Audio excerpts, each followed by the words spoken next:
नमस्ते दोस्तों। आपने कभी सोचा है कि अगर शक्ति और क्रोध का एक ऐसा रूप सामने आए जो न इंसान हो और ना ही कोई पशु, तो उसका स्वरूप कैसा होगा? एक ऐसा रूप जिसे देखकर देवता भी कांप उठे और अधर्म की जड़ें हिल जाए। ये कहानी है एक ऐसे अवतार की जो किसी भी नियम के बीच नहीं बंधा, जो सीमाओं में कैद नहीं था। ये कहानी है नरसिंह भगवान की। लेकिन नरसिंह केवल एक रूप नहीं है, ये एक चेतावनी है उन सभी के लिए जो शक्ति के अहंकार में धर्म को चुनौती देते हैं। क्योंकि जब अधर्म अपनी सीमा पार करता है तब न्याय किसी भी रूप में आ सकता है। हिंदू धर्म में समय समय पर जब भी संसार में असंतुलन बढ़ता है, जब पाप और अत्याचार अपनी चरम सीमा तक पहुंच जाते हैं, तब एक शक्ति जन्म लेती है। वो शक्ति जो संतुलन को फिर से स्थापित करती है, वो शक्ति जो धर्म की रक्षा करती है। और उस शक्ति का नाम है भगवान विष्णु। भगवान विष्णु, जिन्हें इस सृष्टि का पालनहार कहा जाता है, जो हर युग में हर परिस्थिति में एक नया रूप धारण करते हैं। इन रूपों को हम अवतार कहते हैं। हर अवतार का एक उद्देश्य होता है, हर अवतार एक संदेश लेकर आता है। कभी वो राम बनकर आते हैं तो कभी कृष्ण बनकर, और कभी ऐसा रूप जिसे समझना भी आसान नहीं। और कुछ ऐसे ही हैं हमारे नरसिंह अवतार। ये विष्णु के सबसे रहस्यमय और सबसे उग्र अवतारों में से एक हैं।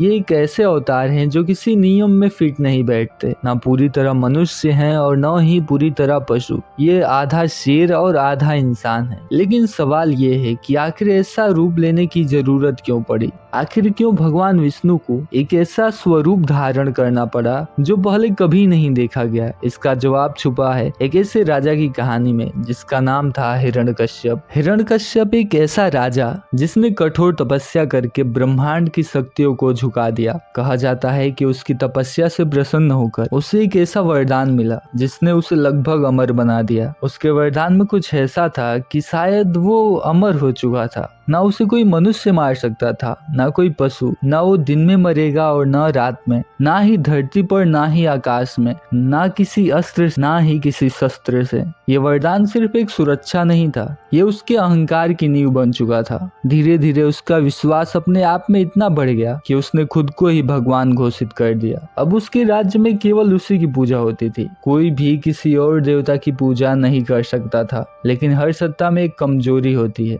और उसकी सबसे बड़ी कमजोरी था उसका पुत्र प्रहलाद। प्रहलाद एक छोटा सा बालक, लेकिन उसकी भक्ति समुद्र से भी गहरी थी। वो हर पल, हर सांस के साथ सिर्फ एक ही नाम लेते थे, भगवान विष्णु। उसके लिए भगवान कोई डर नहीं थे, बल्कि एक विश्वास थे। लेकिन यही विश्वास उसके पिता के लिए सबसे बड़ा अपमान बन गया। हिरण्यकश्यप ने अपने ही पुत्र को समझाने की कोशिश की, मुझे भगवान मानो। लेकिन प्रहलाद का उत्तर हर बार एक ही होता, मेरे भगवान तो विष्णु जी हैं। और यहीं से शुरू हुआ एक पिता और पुत्र के बीच सबसे खतरनाक संघर्ष।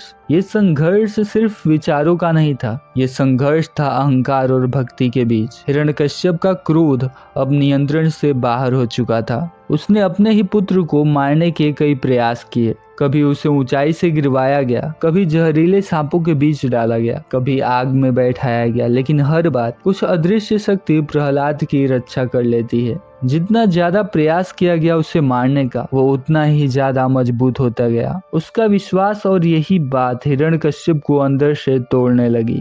एक दिन उसका क्रोध अपने चरम पर पहुंच गया। वो प्रहलाद के सामने आया और गरजते हुए बोला, कहाँ है तेरा विष्णु? प्रहलाद ने शांत स्वर में कहा, भगवान हर जगह है। क्या वो हर जगह है तो इस स्तंभ में भी है? प्रहलाद ने मुस्कुराते हुए कहा, हाँ मेरे प्रभु, इसमें भी हैं। बस यही वो क्षण था जब अहंकार ने सीमा पार कर दी। हिरण्यकश्यप ने क्रोध में आकर उस स्तंभ पर प्रहार किया, और उसी पल एक ऐसी आवाज गूंजी जिसने पूरे महल को हिला दिया। स्तंभ के भीतर से कुछ जाग चुका था, कुछ ऐसा जो पहले कभी नहीं देखा गया। ना वो पूरी तरह इंसान था, ना ही पूरी तरह पशु। वो थे नरसिंह भगवान, आधा शेर आधा मनुष्य, आंखों में अग्नि और चेहरे पर प्रचंड क्रोध। ये कोई साधारण रूप नहीं था, यह न्याय का स्वरूप था। नरसिंह ने हिरण्यकश्यप को पकड़ लिया। ना वो जमीन पर था, ना आकाश में, बल्कि अपनी गोद में उठाकर। ना वो दिन था, न रात, बल्कि संध्या का समय। न कोई अस्त्र था, न कोई शस्त्र, बल्कि उनके नाखून। और और उसी क्षण उस वरदान की हर शर्त टूट चुकी थी। नरसिंह ने अपने नाखूनों से हिरण्यकश्यप का अंत कर दिया। एक ऐसा अंत जो सिर्फ मृत्यु नहीं था बल्कि अहंकार का विनाश था। महल में सन्नाटा छा गया, देवता स्तंभ थे और प्रहलाद अपने भगवान के सामने नतमस्तक था। यह सिर्फ एक युद्ध नहीं था, ये एक संदेश था कि चाहे अहंकार कितना भी बड़ा क्यों ना हो, भक्ति के सामने वो टिक नहीं सकता। नरसिंह भगवान हमें सिखाते हैं कि जब भी अन्याय अपनी सीमा पार करता है तो न्याय किसी न किसी रूप में प्रकट अवश्य होता है, चाहे वह रूप कितना ही असामान्य क्यों ना हो। हिरण्यकश्यप का अंत सिर्फ एक राक्षस की हार नहीं थी, यह अहंकार की हार थी। एक ऐसा अहंकार जो खुद को भगवान समझ बैठा था। और प्रहलाद की जीत सिर्फ एक बालक की जीत नहीं थी,